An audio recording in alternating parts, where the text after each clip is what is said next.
අයිබෝවන් කොහොමද යාළුවනේ? අදත් ආදරෙන් පිළිගන්නවා අපේ Heart of Cinema YouTube channel එකට. අද මම ඔයාලට අරගෙන ආවේ උණුණුම නිකුත් වුණ අතිසුපිරිම crime investigation category එකේ මලයාලම් movie එකක්. මේ වෙද්දි මේ movie එකට 10න් 8.9ක් වගේ ඉහළම IMDb අගයක් ලැබිලා තියෙනවා.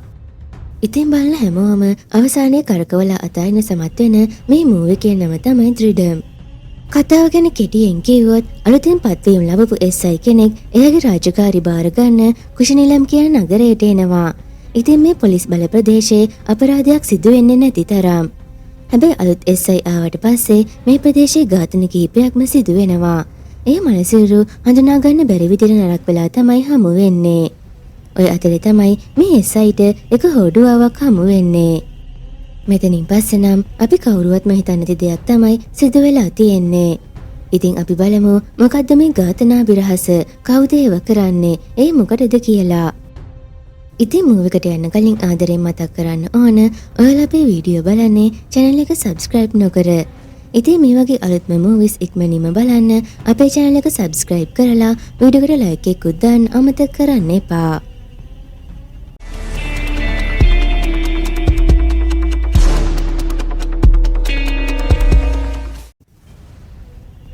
කතාව පටන් ගද්දිම අපිට පෙන්නන්නේ අලුත් SI කෙනෙක් එයාගේ වැඩ බාර ගන්න කුෂිනිලම් කියන නගරයට එනවා. මෙයාගේ නම තමයි විජේ.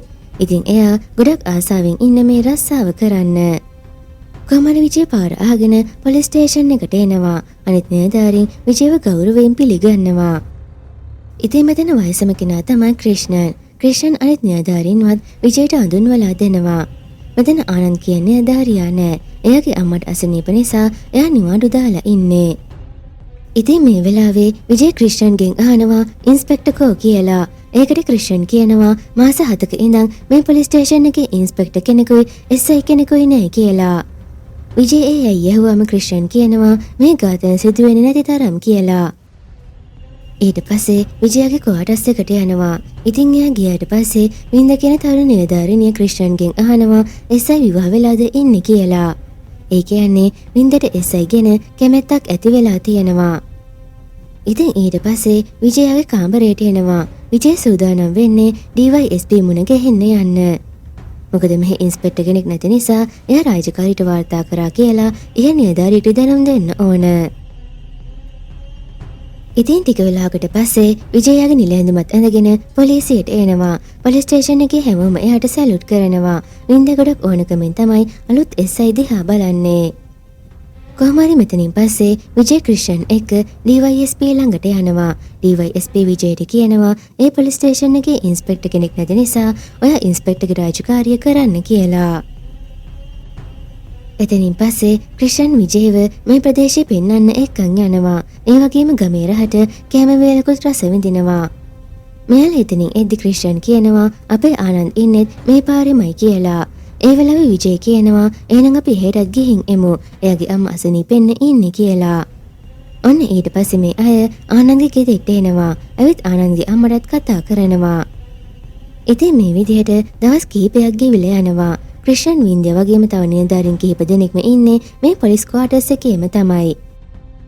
ඉතින් එදා වින්දේ අනිත් නිලධාරිනියයි විජයට කෑම එකක් ගෙනත් දෙනවා. අනිත් නිලධාරිනිය කියනවා සර්ට දෙන්න ඕන නිසා වින්දෙමයි මේක ඉව්වේ කියලා. කොහොම වුණත් ඒ වෙලාවේ වින්දයට වගේම විජයටත් පොඩි ලැජ්ජාවක් දැනෙනවා. ඉතින් ඊළඟ දවසේ උදේ විජය දකිනවා වින්ද කරාට ඇඳුමකුත් ඇඳගෙන පුහුණුවීම් කරනවා. මේ නිසා පොලිස් ස්ටේෂන් එකේදී SI එයාගෙන් ඒ ගැන අහනවා. ඒකට වින්ද කියනවා එයාට පුහුණු වෙන්න වෙලාවක් නැති නිසා එයා උදේට පුහුණුවීම් කරනවා කියලා. ඉතින් විජය ඔෆිස් එකේ ඉද්දී කෙනෙක් යාව හම්බ වෙන්න එනවා. මේ තමයි නගරයේ බාරිකේ හිමිකරුවා. ඉතින් එයා ඇවිත් විජය එක්ක හොඳින් කතා කරලා එයාට ලියුම් කවරයක් දෙනවා. ඒක ඇතුලේ තියෙන සල්ලි වගේක්. ඉතින් විජය ඒක එයාටම දීලා කියනවා මේව මම බාරගන්නේ නැහැ කියලා. ඒ වෙලාව මේ කෙනා තරහින් එතනින් යනවා. ඊට පස්සේ විජේ ක්‍රිෂ්ණන්ගෙන් කතා කරලා මේ ගැන අහනවා. ඒ වෙලාවේ ක්‍රිෂ්ණන් කියන්නේ සර් අපිට මේ වගේ දේවල් ගන්න සිද්ධ වෙනවා. මොකද අපිට අපේ වියදමෙන් හැමදේම කරන්න බෑනේ. ඩිපාර්ට්මන්ට් එකෙන් ඉල්ලුවත් අපිට ඕන දේවල් ලැබෙන්නේ නැහැ. අපේ බාත්රූම් එක අලුත් වැඩියා කරන්න, ෆයිල් තියන කබඩ් ගන්න වගේ පොඩි වැඩවලට අපිට ඒ සල්ලි පාවිච්චි කරන්න සිද්ධ වෙනවා කියලා. ඉතින් විජයටත් මේකට කියන්න දෙයක් නෑ. එයා ක්‍රිෂ්ණන්ට යන්න කියනවා. ඔය අතර අපිට පෙන්නනවා කෙනෙක් වල් කපන්න සූදානම් වෙනවා. ඒ වෙලාවේ එයා ඇඟහිරි වැටෙන දෙයක් දකිනවා. එතනින් පස්සේ අපිට පෙන්නනවා පොලිසියට කෝල් එකක් එනවා. ඒත් එක්කම පොලිස් ජීප් එකක් මේ තැනට එනවා. ඉතින් විජය ඇවිත් බලද්දි දකිනවා අර ස්ථානයේ මිනිස් අතක් තියෙනවා. ඒක ටිකක් කුණු වෙලා තියෙන්නේ. ඉතින් විජය නිලධාරීන්ට කියනවා මේවට පරීක්ෂා කරලා මලසිවුරක් තියෙනවද බලන්න කියලා. ඒ වගේම පොලිස් සුනක කණ්ඩායම ගෙන්නන්න කියලා. ඊළඟට මේ හැමෝම මේවට පරීක්ෂා කරනවා. ඒ අතර ආනන්ද් ක්‍රිෂ්ණන්ට කියනවා කොයි හරි වලදාපු සිරුරක් නරි හාරලා අත විතරක් මෙතන ගෙනත් දැම්මද දන්නේ කියලා. ඒ වෙලාවේ ක්‍රිෂ්ණන් කියනවා එහෙමනම් ඒ අතේ මඩ තියෙන්න ඕන නේද කියලා. මේ කතාව ඇහුණ විජය කියනවා ඊරෑ හොඳටම වැස්සනේ. වැස්ස නිසා මඩ සේදෙන්න ඇති කියලා. කොහොම නමුත් ඔය අතරේ තමයි පොලිස් සුනකයන් විසින් කුණු වෙමින් තියෙන මල සිවුරක් හොයාගන්නේ. වලදාපු මල සිවුරක් බාගට හාරලා වගේ තියෙන්නේ. සමහර විට ඒක නරියන්ගේ වැඩක් වෙන්නත් පුළුවන්. ඒ කොහොම වුණත් මේ කැලේ මැද මිනිහක් වලදාලා තියෙන එක සැකසහිත දෙයක්. ඔය අතර අධිකරණ වෛද්‍ය නිලධාරිණී ඇවිත් විජයට කියනවා මිනිහ දවස් 4-5ක් පරණයි. ඊයේ වැස්ස නිසා කිසිම සාක්ෂියක් හොයාගන්න බැරි වුණා කියලා. ඉතින් විජය ක්‍රිෂ්ණන්ට කියනවා සිවුර මරණ පරීක්ෂණයට යවන්න කියලා.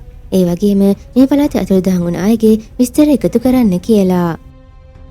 ඉතින් විජය මේ මලසිවුරේ මරණ පරීක්ෂණය කරපු වෛද්‍යවරයෙක් කතා කරනවා. එයා කියනවා මේ මලසිවුර සතියක් වගේ පරණයි. මරණයට හේතුව ඔළුව පිටිපසට වැදුණු තද පහරක්.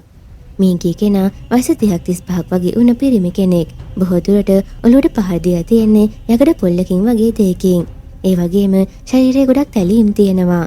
සමහර විට මැරෙන්න කලින් එයා පොර බදන්න ඇති කියලා. කොහොම වුණත් තාමත් මේ මලසිවුර හඳුනාගෙන නැහැ. එතනින් පස්සේ ක්‍රිෂන් එහෙම විජයට කියනවා අපේ පොලිසියට කිසිම මිසින් කේස් එකක් වාර්තා වෙලා නැහැ කියලා. ඒ වෙලාවේ විජය කියනවා පහුගිය මාස 6 ඇතුළත මේ නගරයෙන් පිට වුණ අයගේ විස්තර හොයලා බලන්න. එයාලගේ විස්තර එකතු කරන්න. ඒ වගේම අවුට පොලිස් ස්ටේෂන් වල අතුරුදහන් වුණාගේ කේස් හොයලා බලන්න කියලා. ඉතින් ඊළඟ දවසේ විජයගේ ක්වාටර්ස් එකට වෙලා ඉද්දි කෝල් එකක් එනවා. ඒකෙන් එයා ගොඩක් කලබල වෙනවා. ඊළඟට විජය එන්නේ තවත් අපරාධ ස්ථානයකට.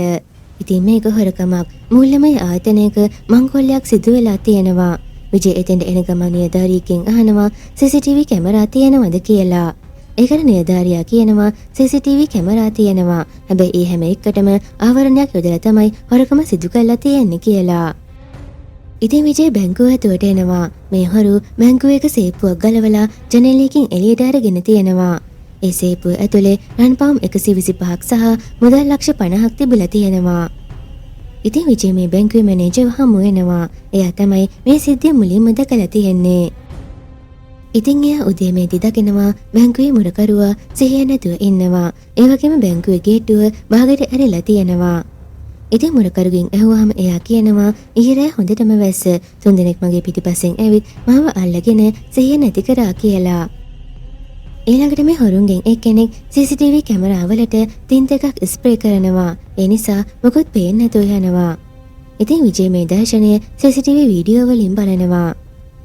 ඉතින් විජය මේ හැම දෙයක් දිහා බලලා කියනවා මේ 3 දෙනා මේ සේප්පුව ජනේල ළඟට ඇදගෙන ඇවිත් ජනේලෙන් එළියට දාලා තියෙනවා. සමහර විට ඒ සේප්පුව දානකොටම තව කෙනෙක් වාහනයක් අරගෙන ඇවිත් ඒකේ වාහනේට දාගන්න ඇති.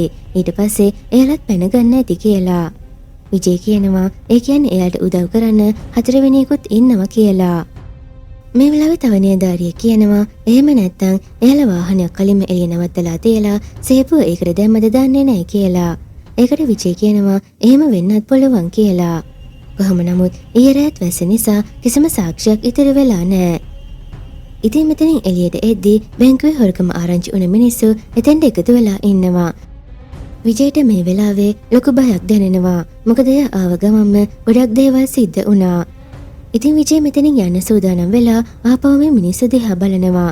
ওই වෙලාවේ එයා ලාවට වගේ කෙනෙක්ව දකිනවා. එයා විජය දිහා බලාගෙන ඉන්නවා. හැබැයි විජය ආපහු බලද්දී ඒක නැතනින් අතුරුදහන් වෙලා. ඊළඟට මේ බැංකුවේ මැනේජර් සහ අහිතකරුවා විජය හමු වෙන්න ඇවිත් ඉන්නවා. ඒ වෙලාවේ විජය ඒ අයගෙන් මේ වැඩේ සැක කෙනෙක් ඉන්නවද අහනවා. ඒකට මැනේජර් කියන්නේ මනෝජ් කියලා කෙනෙක් ගැන. මොකද ඒ කෙනාගේ ගියක් මේ බැංකුවට සින්න වෙලා තියෙනවා. ඒ නිසා මනෝජ් බැංකුවට ඇවිත් කලබලයක් ඇති කරලා තියෙනවා. ඉතින් මැනේජර් හිතනවා මේ වැඩේ කරේ එයා වෙන්න ඇති කියලා. ඉතින් විජේ නිලධාරීන්ට කියනවා මේ මනෝජ්ගේ විස්තර ලබා ගන්න කියලා. ඊට පස්සේ මේ අය මනෝජ්ගේ දෙට එනවා. ඒදි ඒ ගෙදර ඉන්නේ මනෝජ්ගේ බිරිඳ විතරයි. එයා කියනවා මනෝජ් පහුගිය 16 වෙනිදා මොකක් හරි වැඩක් නිසා ගෙදරින් ගියා. එයා ගිහින් දවස් දෙකකට පස්සේ මට කෝල් කරා. ඊට පස්සෙම එයාගේ ෆෝන් එක ඔෆ් කළා කියලා. කොහම වුණත් මනෝජ් ගියපු වැඩේ ගැන එයා දන්නේ නැහැ. ඒත් බිරිඳ කියනවා එයා කිසිම වැරදි වැඩක් කරන කෙනෙක් නෙවෙයි කියලා. ඉතින් විජේ මේ කාන්තාවට කියනවා මනෝජ් ගෙදර ආවොත් එයාට පොලිසියට එන්න කියන්න කියලා. ඒ වගේම එයා මනෝජ්ගේ ෆොටෝ එකකුත් ලබා ගන්නවා. ඊට පස්සේ විජේ බායන් කියන නිලධාරියා එක්ක එන ගමන් ඉන්නවා. ඒ වෙලාවේ එයාට දෙයක් මතක් වෙනවා. ඒ මනෝජ්ගේ බිරිඳ කිව්ව විදිහට මනෝජ් ගෙදරින් ගියේ 16 වෙනිදා. ඊළඟට පොලිසියට මයිසූරක් හම්බ වුණේ 24 වෙනිදා. ඒ දවස් අතරේ පරතරේ සතියක් වගේ. ඒ වගේම මනෝජ්ගේ වයසත් 30-35 අතර වෙනවා කියලා. ඒකෙන් විජේ කියන්න හදන්නේ ඒ හඳුනානුගත් මනසිවුර මනෝජ්ට දන්නේ නැහැ කියලා. කොහොමද එයා බාලන්ට කියනවා මනසිවුර හඳුනා ගන්න මනෝජ්ගේ බිරිඳට එන්න කියන්න කියලා. ඉතින් එදා දවසේ විජේ පොලිස් ස්ටේෂන් එකේ ඉද්දී තවත් සිදුවීමක් වෙනවා. ඒ තරුණියක් එයාගේ දෙමාපියෝ එක්ක පොලිසියට ඇවිත් ඉන්නවා.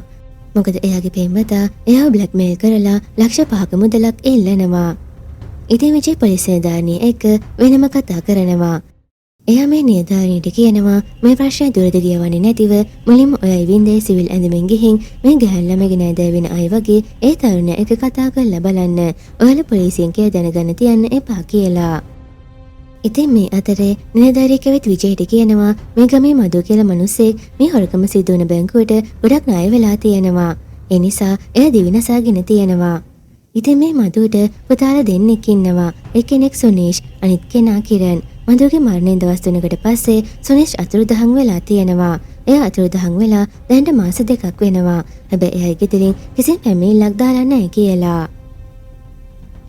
ඉතින් විජේ අහනවා එතකොට කිරන් කෝ කියලා. ඒකට මේ නිලධාරියා කියනවා කිරන් කියන්නේ මඩ්‍රවි වලට ඇබ්බැහි වුණ කෙනෙක්. එයා ගමේ ඔහි ඇවිදිනවා කියලා.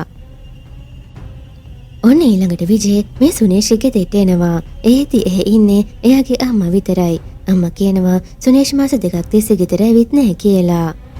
කොහොම වුණත් ඔය අතරේ තමයි විජේ දකින්නේ සුනේෂ්ගේ ෆොටෝ එකක්. ඉතින් ඒක දැක්කහම එයාට පුදුම හිතෙනවා. මොකද එයා එදා බැංකු මංකොල්ලේ වෙලාවේ මිනිස්සු අතරේ ඉන්න කෙනෙක්ව දැක්කා. ඒ කෙනා එකපාරටම අතුරුදහන් වුණා. හැබැයි ඒ කෙනා තමයි මේ ෆොටෝ එකේ ඉන්නේ. ඊට පස්සේ විජේ එළියට එන ගම නිලධාරියෙක්ට කියනවා සුනේෂ් මේ ගමේම කොයි හරි හැංගිලා ඉන්නවා. එයා මේ බැංකු හොරකමට සම්බන්ධ ඇති කියලා මට හිතෙනවා කියලා. ඔය අතරේ තමයි බාලන් මනෝජී දුරකථන විස්තර හොයාගන්නේ. හැබැයි එයාගේ බිරිඳ කිව්වා වගේම එයා ගෙදරින් ගිහින් දවස් දෙකකට පස්සේ බිරිඳට කෝල් කරලා තියෙනවා. ඒ වගේම එයාගේ අන්තිම සිග්නල් පෙන්නන්නේ මේ නගරෙන් ගොඩක් ඈතට වෙන්න තැනක. අනිත් කාරණය පොලිසියට හමු වුණ මනසිවුර මනෝජ්ගේ නෙවෙයි කියලා එයාගේ බිරිඳ තහවුරු කරලා තියෙනවා. ඉතින් එතනින් පස්සේ අර බැංකුවේ මුදල් තැන්පත් කරලා තියෙන මිනිස්සු බැංකුවේ ඉස්සරහා උද්ඝෝෂණ කරනවා. විජේ එහෙම මේ අයව සංසුන් කරන්න හදනවා. ඔය අතරේ තමයි පොලිස් නිලධාරියෙක් ඇවිත් විජේට කියන්නේ ඩෑම් එක ළඟ තවත් මනසිවුරක් තියෙනවා කියලා. ඒක ඇහුවාම විජේට කර කියා ගන්න දෙයක් නැති වෙනවා. මොකද තාමත් එයාට ලැබුණ එක කේස් එකක්වත් එයාට හරියට විසඳ ගන්න බැරි වුණා.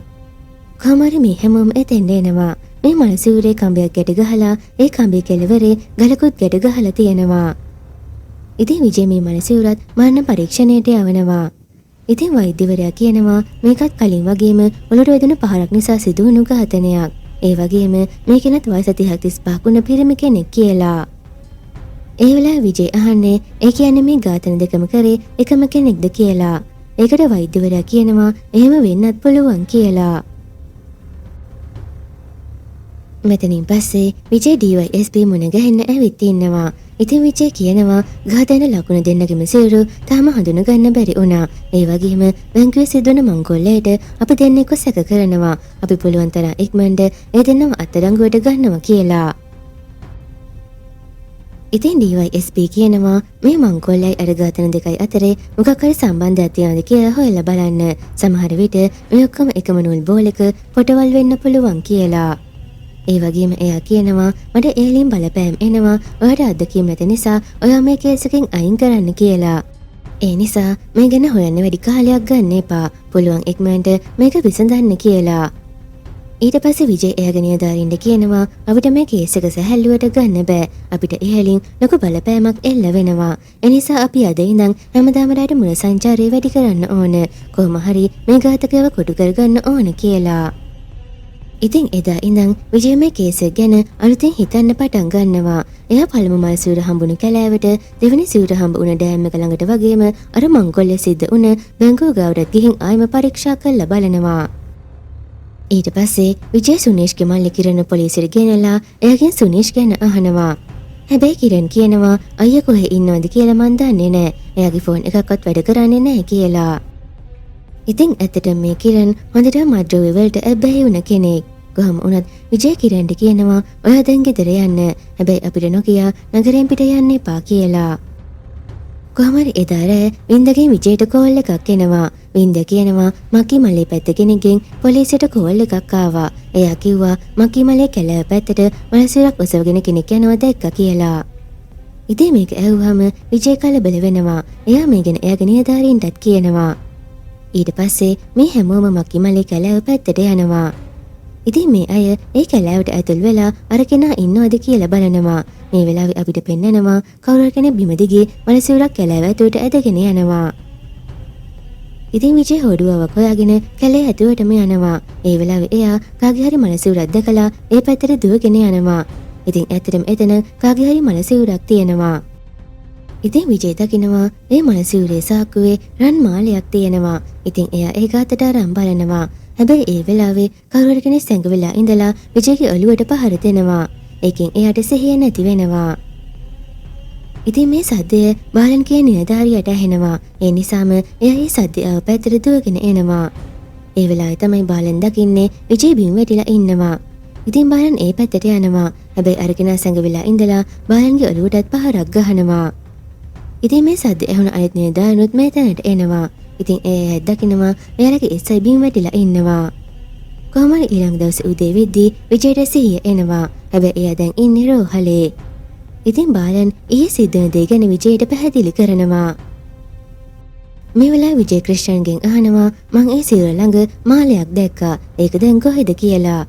ඒකට ක්‍රිස්ටියන් කියනවා ඒක පොලිස් ස්ටේෂන් එකේ තියෙනවා කියලා.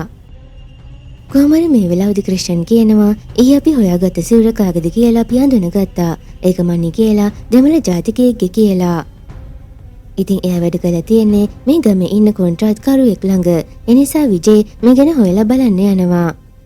ඊට පස්සේ විජේ මේ කොන්ත්‍රාත් කරුවා හොයාගෙන එනවා. ඒ වෙලාවේ තමයි විජේ දැනගන්නේ මනේ විතරක් නෙවෙයි අන්බු අරුල් සහ කුමාර් කියලා 4 දෙනෙක්ම මේ කෙනා ගාව වැඩ කරලා තිබුණත් දැන් සත දෙක වගේ ඉඳන් ඒ කිසි කෙනෙක් වැඩට ඇවිත් නැහැ කියලා. ඉතින් මේක දැනගත්ත විජේ ටිකක් කලබල වෙනවා. ඒ කෙනා කියන විදිහට එයාගේ සේවකයෝ 4 දෙනා දැන් සති දෙක වගේ ඉඳලා වැඩට ඇවිත් නැහැ. එයාට කෝල් ගත්තත් ෆෝන් වැඩ කරලා නැහැ. ඊට පස්සේ විජේ මේ 4 දෙනා අතර වෙලා හිටපු කුලිය නිවාසය හොයාගෙන එනවා. ඇවිත් ඒ ගෙදර පරීක්ෂා කරලා බලනවා. ඒ වෙලාවේ එක නිලධාරියෙක් මේ ගෙදර තිබිලා රිසිට් එකක් හොයා ගන්නවා. ඉතින් ඒ රිසිට් එක අර මංගොල්ලේ සිද්ධ වුණ බැංකුවේ රන් මාලක් උගස් කරපු එක රිසිට් එකක්. ඒ කියන්නේ මේ ගෙදර නතර වෙලා හිටිය 4 දෙනාගෙන් කෙනෙක් ඒ බැංකුවට රන් මාලක් උගස් කරලා තියෙනවා. මේ නිසා විජේ මේ ගැන අහන්න ඒ බැංකුවට එනවා. ගිහින් ඒ මාලය උගස් කරපු කෙනාගේ විස්තර ටික ඉල්ලගෙන එතනින් යනවා. ඉතින් විජේ පොලිස් ස්ටේෂන් එකට ආවට පස්සේ එයාගේ නිලධාරීන්ට කියනවා බැංකුවේ මංගොල්ලේට ඒ 4 දෙනා සම්බන්ධයිද දන්නේ නැහැ කියලා. ඒ වෙලාවේ තමයි ක්‍රිස්ටියන් කියන්නේ මේ 4 දෙනාගෙන් අම්බු කියන කෙනා මඩ්‍රව්‍ය ළඟ තියාගෙන ඉඳලා ඔය මංගොල්ලේ වෙන දවස් කිහිපයකට කලින් අපි අත්අඩංගුවට ගත්තා. අපි එදා එයාට අවවාද කළා මුදා හැරියා. ඊට පස්සේ එයාගේ යාළුවෝ 3 දෙනාවත් පොලිසියට ගෙනත් අවවාද කරා කියලා. ඉතින් ක්‍රිස්ටියන් කියනවා ඊයේ අපිට මණිගේ මලසිවුර හම්බ වුණා. සමහර විට අපිට කලින් හම්බුන මලසිවුර දෙක අනිත් 3 දෙනාගෙන් දෙන්නේ කෙද දන්නේ නැහැ කියලා. ඉතින් ඔය වෙලාවේ තමයි නිලධාරියෙක් ඇවිත් කියන්නේ අනිත් මලසිරු දෙකෙත් අනන්‍යතාවයෙන් හොයාගත්තා කියලා. ඉතින් මේක නා විජේට කියනවා පළවෙනිටම හම්බුන මලසිරුල අරුල්ගේ, දෙවෙනි එක අන්බුගේ, ඒ වගේම ඊයේ හොයාගත්ත මලසිරුර මණේගේ කියලා. ඉතින් දැන් මේ අය දැනගන්නවා ඒ මලසිරු අයිති අර කොන්ත්‍රාත් කරුවා වැඩ කරපු දෙමළ තරුණන් 4 දෙනාගෙන් 3 දෙනෙක්ට කියලා. හැබැයි ඒ අයගෙන් කුමාර් කියන කෙනා තාමත් අතුරුදහන්. ඉතින් පොලිස් නිලධාරීන් ඒ 4 දෙනාම පොලිසියට කැඳවපු වෙලාවදී ලබාගත් විස්තර ටික විජයට බලන්න දෙනවා.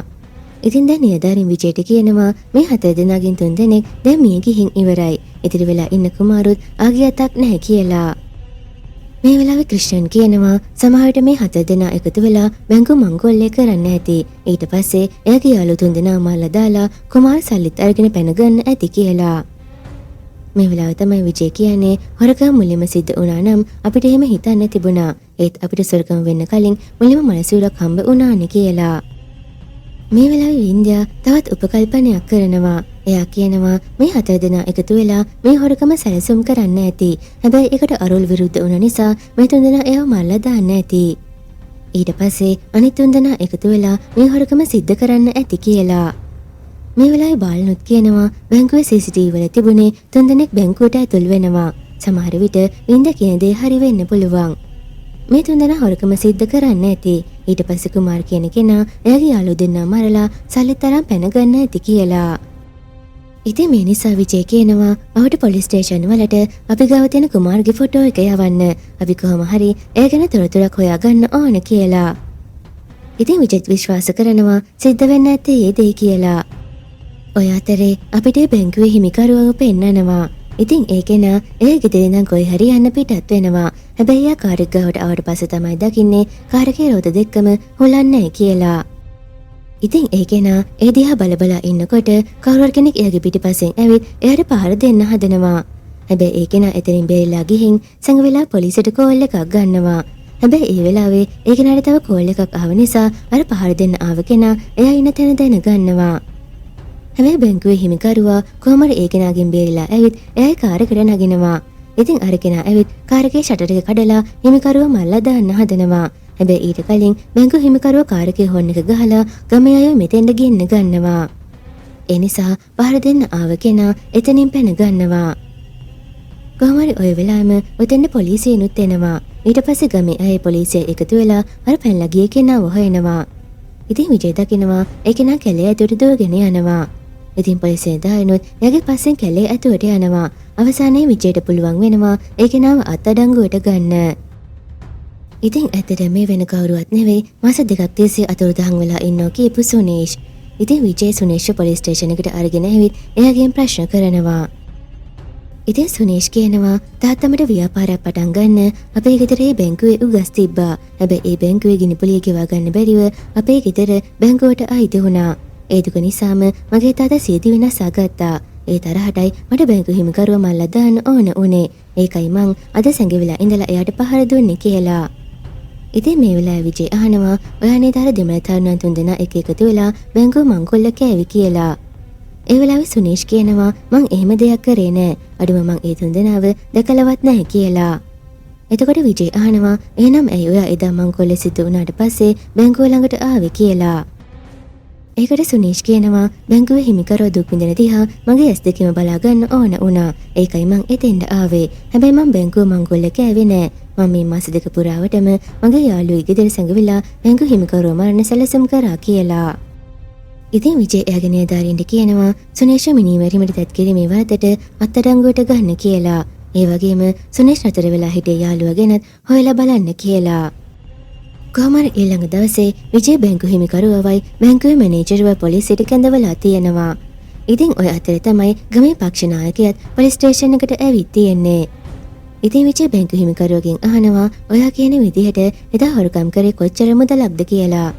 ඒකට හිමිකරුවා කියනවා පවුම් 125ක රත්තරන් සහ ලක්ෂ 50ක සල්ලි කියලා. හැබැයි විජේ මේ වෙලාවේදී ඒ නැතුණා වගේම සේප්පුවා පොලිසියට ගෙනත් තියෙනවා. ඒ වගේම බොරු සල්ලි මිටි කිහිපයකුත් අරගෙන ඇවිත් තියෙනවා. ඉතින් විජේ හිමිකරුවාට කියනවා මෙතන පවුම් 125ක බාරට හරියන්න ව්‍යාජ රත්තරන් බඩුවේ ලක්ෂ 50කට හරියන්න බොරු නෝට්ටුයි තියෙනවා. හැබැයි මේ ඔක්කොම ටික මේ සේප්පුවට දාන්න ඉඩක් නැහැ. ඒ කියන්නේ ඔය අපිට කියා තියෙන්නේ බොරුවක්. එක්ක ඔයාම තමයි මේ මංකොල්ලේ සැලසුම් කරන්න ඇත්තේ කියලා. ඉතින් විජේ හිමිකරුවගෙන් අහනවා ඇත්තටම මොකද්ද සිද්ධ වුනේ කියලා. මේ වෙලාවේ තමයි හිමිකරුවා කියන්නේ මේ මංකොල්ලේ මං සැලසුම් කරේ නෑ. එදා ඇත්තටම හොරකමක් සිද්ධ වුණා. හැබැයි සේප්පුවේ තිබුණේ පවුම් 100ක රත්තරන් බඩුයි රුපියල් ලක්ෂ 8කුයි විතරයි. ඉන්ෂුරන්ස් එකෙන් ලොකු වන්දියක් ගන්න හිතාගෙන තමයි මයි මැනේජර් එකතු වෙලා ගාණ වැඩි කරලා පැමිණිලි කරේ කියලා. ඉතින් විජේ එයාගේ නිලධාරීන්ට කියනවා ඇත්තටම හොරකම් කරලා තියෙන මුළු වටිනාකම ඒ පැමිණිල්ලට දාන්න. ඒ වගේම බොරු පැමිණිල්ලක් දැම්ම මේ දෙන්නට විරුද්ධව නඩුවක් පවරන්න කියලා. එහෙම කියලා විජේ එතනින් යනවා. ඒ වෙලාවේ අර පක්ෂ නායකයා විජේ ගාවට ඇවිත් එයාට කියනවා ඔයා මේ ගමට ආවට පස්සේ ගමේ තැනින් තැන අපරාධ සිද්ධ වෙනවා. තාම පොලිසිය මේ වෙනුවෙන් හරි ක්‍රියාමාර්ගයක් අරගෙන නැහැ කියලා. ඉතින් මේකට විජයට හොඳටම තරහ යනවා. එයා මේ පක්ෂ නායකයා කියලාවත් නොබලා පොලිසියෙන් එළවලා දානවා. මේ වෙලාවේ අපිට තේරෙනවා මේක නා කවුරු වුණත් එයාට පොලිසිය ගැන ලොකු තරහක් තියෙනවා කියලා. ඔය අතර තමයි විජයට ඒ ළඟ තියෙන පොලිස් ස්ටේෂන් එකකින් කෝල් එකක් එන්නේ. ඉතින් ඔයාට මතක ඇති විජයගේ නිලධාරීන්ට කිව්වා මණි අරුල් කුමාර් සහ අන්බගෙන ආවට පොලිස් ස්ටේෂන් වලින් හොයලා බලන්න කියලා. ඉතින් ඒ නිලධාරියා විජයට කියනවා දැන් අවුරුද්දකට විතර කලින් ඒ හතර දෙනා අපේ ප්‍රදේශයේ උණ බැංකු මංකොල්ලයකට සම්බන්ධ වෙලා තිබුණා. හැබැයි එතනින් පස්සේ එයාලා අපේ ප්‍රදේශයෙන් පැනගෙන තිබුණා. අපිට එයාලව අල්ලගන්න බැරි වුණා කියලා. කොහොමරි මේ වෙලාවේදී විජය කියනවා මේ හතර දෙනා අපේ ප්‍රදේශෙත් බැංකුවක් මංකොල්ල කරලා තියනවා කියලා අපි සැක කරනවා. හැබැයි අපිට කුමාර්ගේ හැර අනිත් තුන් දෙනාගේ මනසිරු හමු වුණා. ඉතින් අපි සැක කරනවා කුමාර් ඒ අයව මල්ලා දාලා සල්ලිත් අරගෙන පැන ගන්න ඇති කියලා. ඉතින් විජය නිලධාරියාට කියනවා ඔයාලා කුමාර් ගැන අවධානයෙන් ඉන්න. එයා සැඟ වෙන්න ඔයාලගේ ප්‍රදේශයට එන්නත් ඉඩක් තියෙනවා කියලා. ඉතින් එදා රෑ මනෝජවිත් පොලිසියට බාර වෙනවා. ඔයාලට මතක ඇති අර බැංකුවේ මැනේජර් ඒ සොරකමට මනෝජ් සැකයි කියලා කිව්වා. ඉතින් විජය එහෙම මනෝජ් හොයාගෙන එයාගේ දෙටි ගියත් මනෝජ් හිටියේ නෑ. ඉතින් මේ නිසාම තමයි මනෝජ් පොලිසියට විත් බාර වෙලා තියෙන්නේ. ඉතින් මනෝජ් විජයට කියනවා මං කිසිම හොරකමක් කරේ නෑ. බැංකුවෙන් මම ණය මුදලක් අරගෙන තිබුණා. හැබැයි ඒක ගෙවා ගන්න මට සල්ලි තිබුණේ නෑ. බැංකුවෙන් මට කෝල් කර කර මේ ගැන ඇහුවා. ඒ නිසායි මං සතියක් දෙකක් සැඟ වෙලා හිටියේ කියලා. ඉතින් විජයට තේරෙනවා මනෝජ් කියන්නේ අහිංසක කෙනෙක් කියලා. හැබැයි එයා ක්‍රිෂ්ණන්ට කියනවා පරීක්ෂණ ඉවර වෙනකන් මෙයාවත් අතරංගුවේ තියාගන්න. සමහර විට මනෝජ් අර හතර දෙනාව පාවිච්චි කරලා බැංකුව මංකොල්ලක ඇවද දාන්නේ නැහැ කියලා. ඇතරම් විජය මේ කේස් එක විසඳ ගන්න බැරිව දැන් ඉන්නේ හොඳටම හෙම්බත් වෙලා. ඒ නිසා එදා රෑ විජය එයාගේ අම්මට කෝල් එකක් අරගෙන මේ ගැන කියනවා. ඉතින් අම්මා විජයට කියනවා ඔයා හැම දෙයක් ගැනම සරලව හිතන්න. එතකොට හැම ප්‍රශ්නයක්ම විසඳෙයි කියලා.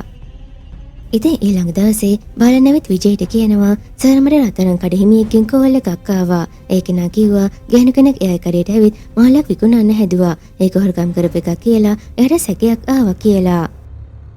ඉතින් මේ නිසාම විජේ ඒ කඩේ හොයාගෙන යනවා. මේ වෙලාවේ ඒ කඩේ කෙනා ඒ ගෑනු කෙනාගේ මාළේ ෆොටෝ එකක් විජයට පෙන්නනවා. මේ වෙලාවේ අපිට සිදුවීම පෙන්නනවා. ගෑනු කෙනෙක් මේ කඩේට ඇවිත් ඒ මාළේ පෙන්නලා ඒක විකුණන්න සූදානම් වෙනවා. ඉතින් ඒ ගෑනු කෙනා කියනවා මේක මගේ අම්මගේ මාළයක්. සල්ලි හදිස්සියක් නිසා විකුණන්නේ කියලා. හැබැයි මේ කඩේ කෙනාට මේ මාළේ ගැන සැකයක් එනවා. මොකද මේක පවුම් ගණක් වටින මාළයක්. ඒ නිසා කඩේ කෙනා කියනවා මං ගාව දැන් මේකට දෙන්න එච්චර සල්ලියක් නෑ. ඔයා තව දවස් දෙකකින් එන්න මං සල්ලි ලෑස්ති කරගන්නම් කියලා. මේ නිසා ඒ ගෑනු කෙනා ඒ මාළයත් අරගෙන ඒ කඩෙන් යනවා. ඉතින් මේ කඩේ හිමියා විජයට කියනවා ඒ කෙනා කෙලින්ම ගියේ ඉස්සරහ තියෙන ෆාමසි එකට කියලා. ඉතින් ඒ කෙනා මේ කඩේට ඇවිත් තියෙන දවල් 12ට විතර. ඒ නිසා විජේ අර ෆාමසි එකට ගිහින් ඊයේ දවල් 12ට මේ කඩේට ආව අයගේ විස්තර තියෙනවද අහනවා. හැබැයි ෆාමසි එකේ අය කියනවා අපි බෙහෙත් ගන්න එන අයගේ විස්තර ලියාගන්නේ නැහැ. හැබැයි අපිට මේ බෙහෙත ගන්න ආව අයගේ බෙහෙත් වට්ටෝරු නම් දෙන්න පුළුවන් කියලා. ඉතින් මේ ගෑනු කෙනා පරීක්ෂා කරලා බලලා කියනවා ඊයේ ඒ වෙලාවට බෙහෙත් ගන්න දෙන්නෙක් ඇවිත් තියෙනවා කියලා. ඉතින් ඒ කෙනා එතනගේ බෙහෙත් වට්ටෝරු දෙක විජයට දෙනවා. ඉතින් විජේ බාලන් එක එතනින් යන්න සූදානම් වෙනවා. ඒ වෙලාවේ තමයි ආ රත්තරන් බඩු කඩේ සහායකයා විජේව හැම දකින්නේ. ඉතින් එයා කඩේ හිමියකින් දැනගන්නවා පොලිසියෙන් ආව ඒ කඩේට කියලා. ඉතින් ඒ නිසාම මේ කෙනා විජයට කතා කරනවා. ඉතින් මේ තරුණයා කියනවා ඒ ගෑනු කෙනා මේ කඩේ ඉන්නකොට එයාට කාගෙන් හරි කෝල් එකක් ආවා. හැබැයි ඒ කෙනාගේ රින්ග්ටෝන් එක පරණ සින්දුවක් කියලා. ඉතින් එදා රෑ විජේ අර මංකොල්ලේ සිද්ධ වෙන දවසේ CCTV වීඩියෝ ආයෙම බලනවා. ඒ වෙලාවේදී එයා මොකක් හරි දෙයක් දැකලා හොඳටම කලබල වෙනවා. ඊට පස්සේ එයා කෙලින්ම එන්නේ පොලිස් ස්ටේෂන් එකට. ඒ යන ගමන් විජේ අර කඩේ කෙනාට FB account එක පෙන්නලා අහනවා එදා කඩේට ආවේ මේ කාන්තාවද කියලා. ඉතින් ඒ කෙනා ඔව් කියලා කියනවා. ඒ වගේම විජේ අර ෆාමසි එකෙන් අහනවා ඒ බෙහෙත් ගන්න මොනවටද කියලා. ඒකට ඒ තරුණිය කියනවා මානසික ආතතියට කියලා. මේ වෙලාවේදී විජයට මතක් වෙනවා එයාගේ පොලිස් ස්ටේෂන් එකේ ආනන්දගේ අම්මත් මානසික ආතතියට බෙහෙත් බොනවා කියලා. ඒ වගේම ආනන්දගේ අම්මා බලන්න ගිය දවසේ ආනන්දගේ බින්දගේ ෆෝන් එකේ රැගින් ටෝන් එක එයාට ඇහිලා තියෙනවා. ඒකත් පරණ සින්දුවක්.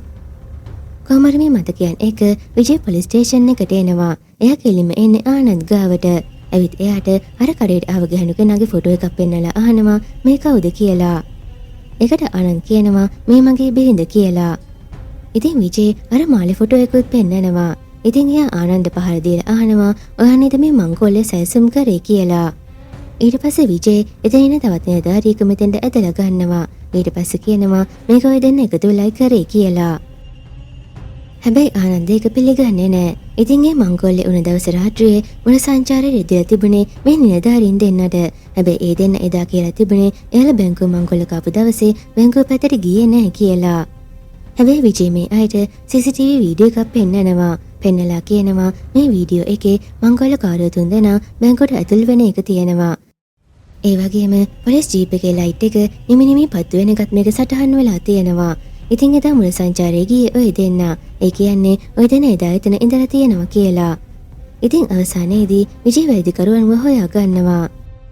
ඉතින් විජේ මේ ගැන DYSPට පැමිණිලි කරන්න හදනවා. හැබැයි එතන ඉන්න තව නිලධාරියෙක් විජේගේ ෆෝන් එක විසික් කරලා දානවා. ඉතින් විජේ ක්‍රිෂ්ණන්ගෙන් එයාගේ ෆෝන් එක ඉල්ලනවා. හැබැයි ඇත්තටම ක්‍රිෂ්ණනුත් මේ මංගෝල්ලේ කොටස්කරුවෙක්. ඉතින් දැන් මෙතන ඉන්න හැමෝම එකතු වෙලා තමයි එදා මේ මංගෝල්ලේ සැලසුම් කරලා තියෙන්නේ. ඊට පස්සේ ක්‍රිෂ්ණන් කතාව කියනවා. ඉතින් විජේ මේ පොලිස් ස්ටේෂන් එකට එන දවස් කිහිපයකට කලින් අර දෙමළ තරුණයෝ හතර දෙනාගෙන් අරුල් කියන කෙනාව මඩ්‍රව්‍ය සම්බන්ධ වැරැද්දකට පොලිස් අත්අඩංගුවට ගන්නවා. හැබැයි පොලිසිය පහර දීම නිසා මේ තරුණයා පොලිස් කූඩුව ඇතුළේම මිය යනවා. ඉතින් ක්‍රිෂ්ණන් මේ කේස් එකෙන් ගැලවෙන්න එක සැලැස්මක් හදනවා. ක්‍රිෂ්ණන් දැනගෙන තියෙනවා මේ හතර දෙනා තමිල්නාඩුවේ බැංකුවක් මංගෝල්ල කාලේ තමයි මේ සැඟවිලා ඉන්නේ කියලා. ඒ නිසා එයා අන්බුවයි මනීවයි කුමාර්වයි ගෙන්නලා ඒ අයට කියනවා ඔයාලගේ යාළුවගේ මලසිව සංගවන්න අපිට උදව් කරොත් අපි ඔයාලට පැනලා යන්න උදව් කරනවා කියලා. ඉතින් ඒ නිසාම මේ තුන්දෙනා එකතු වෙලා අරුල්ගේ මලසිවුර කැලේ ඇතුලේ වල දානවා. හැබැයි පොලිසිය අය ඒක වීඩියෝ කරගන්නවා. මොකද ක්‍රිෂ්ණන්ට තව සැලැස්මක් තියෙනවා. ඒ තමයි මේ තුන්දෙනාම යොදාගෙන බැංකුව මංගෝල්ල කාලා ඒ සල්ලි බෙදා ගන්න. ඉතින් පොලිසිය අය අර වීඩියෝ එක මේ තුන්දෙනාට පෙන්නලා එයාලා බ්ලැක්මේල් කරනවා. ඒ නිසාම ඒ තුන්දෙනා අර බැංකුව මංගෝල්ල කනවා. ඉතින් ඇත්තටම එදා ඒ සේපුව බැංකුවේ ඉඳන් අරගෙන යන්නේ පොලිස් ජීප් එකේම තමයි. මොකද මේ හැමදේම උනේ මේ නිලධාරීන්ගේ සහාය ඇතිව. හැබැයි එතනින් පස්සේ මේ තුන්දෙනා එයාලා මංගෝල්ල කාව මුදලින් හරි භාගයක් ඉල්ලනවා. හැබැයි ක්‍රිෂ්ණන් ඒ අයට සල්ලි දෙන්න කැමති වෙන්නේ නැහැ. මොකද එයා පොරොන්දු උනේ එයාට පැනලා යන උදව් කරනවා විතරයි. හැබැයි අර තුන්දෙනා කියනවා එයාට සල්ලි දුන්නේ නැත්නම් එයා DYSP ඔෆිස් එකට ගිහින් බාර වෙනවා කියලා. මේ නිසා පොලිස් නිලධාරීන් එකතු වෙලා ඒ තුන්දෙනාට හොඳටම පහර දෙනවා.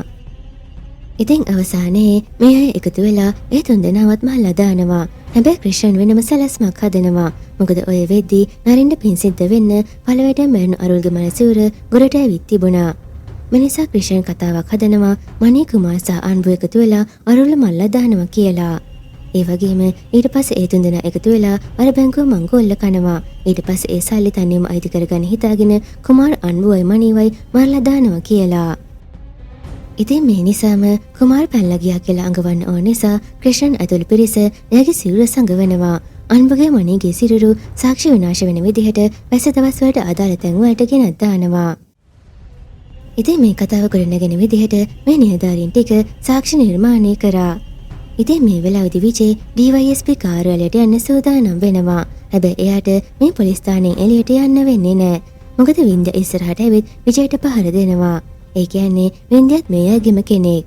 හැබැයි විජේ එයාට පුළුවන් විදිහට මේ හැමෝටම පහර දෙනවා. එයා මේ හැමෝම අඩපණ කරනවා. ඊට පස්සේ විජේයාගේ හිතවතා උන බාලන්ට කෝල් එකක් දෙනවා. ඉතින් බාලන් DYSP අනිත් පොලිස් නිලධාරිනිය සහ තවත් පොලිස් කණ්ඩායමක් පොලිස් ස්ටේෂන් එකට එනවා. ඇවිත් ක්‍රිෂ්ණන්වයි එයායි කණ්ඩායමේ අයවයි අත්අඩංගුවට ගන්නවා.